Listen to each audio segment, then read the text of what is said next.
Today I'm reaching out to the world community in the context of dealing with this unprecedented challenge posed by the coronavirus. As we see the global response to this crisis unfold, we see two different responses, one in the developing world and one in the developed world.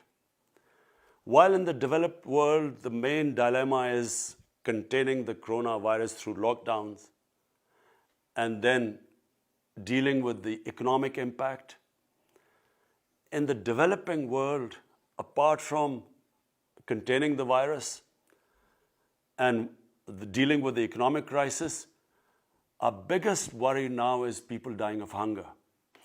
So the dilemma, on one side, stopping people dying from the virus, on the other hand, preventing deaths from hunger as a result of the lockdown.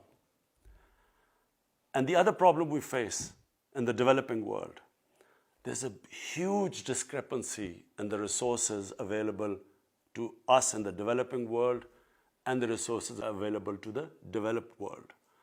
While the United States can come up with a relief package, a stimulus package of $2.2 trillion, and while Germany can come up with a relief package, a stimulus package of 1 trillion euros, and Japan $1 trillion, to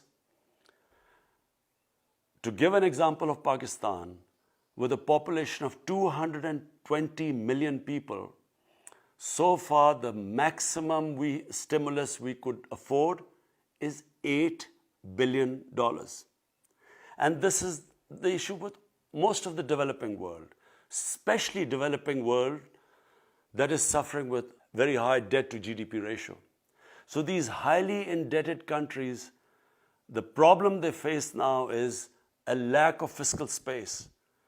We do not have the money to spend on already the overstretched health services, and secondly, to stop people from dying of hunger.